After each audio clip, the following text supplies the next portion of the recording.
Hello అందరికీ రామ్ రామ్. నేనైతే చేనులోకి వచ్చిన సాయంత్రం. ఏంటంటే రాత్రి కొద్దిగా వర్షం పడ్డది, రిలీఫ్ అయింది. మంచి వర్షం పడ్డది నైటు. రాత్రి 3 గంటలు 4 గంటల వరకు ఒక గంట పడ్డది. ఆగుకుంటా మంచి పదనైంది. కొంచెం అయితే మనకు ప్రశాంతంగా ఉంది.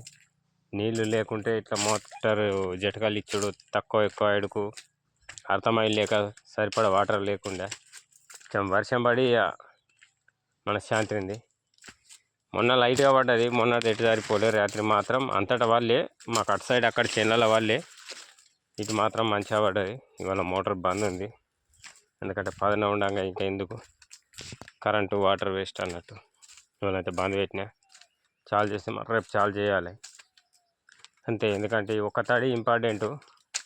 మొక్కలు కూడా మనకు మంచిగా వచ్చేసినాయి సైజు. ఇట్లా ఈ సైజు ఉన్నాయి కంకులన్నీ. ఇక్కడ ఒత్తున్నాయి. ఇవి అన్నీ పాత మొక్కలు. మన ఇవి సీడు మనం పెట్టిన మొక్కలు అనేటివి. ఇవి ఇంత పెద్ద పెద్ద లోపల కూడా మంచి సైజు ఉన్నాయి, ప్రాబ్లం ఏం లేదు. కాకపోతే వాటర్ ఒకటి షార్టేజ్ అయ్యేకు టైం మీద మనకు అనుకున్నంత గ్రోత్ రాలే. ఇది పరిస్థితి. కొంచెం వర్షం పడైతే మనం ప్రశాంతంగా ఉంది. ఇవాళ రిలీఫ్. ఏమన్నా రేపటి నుంచి మన మోటార్ స్టార్ట్ చేయాలి. నీళ్ళు నడిచిటీ నడుస్తాయి, చేసే పని చేసుకుంటూ ఉండబడుతుంది. ఇప్పుడైతే గడ్డి మోపు పోసుకపోతా. గడ్డి కోసం వచ్చిన గడ్డి మొత్తం ఖరాబ్ అయిపోయింది. పోయినసారి గాలికి పడి మొత్తం ఇట్లా దింగానైంది.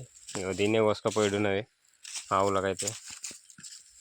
బాయ్ ఫ్రెండ్స్, లైక్ చేయండి, షేర్ చేయండి, సబ్స్క్రైబ్ చేయండి. Thank you.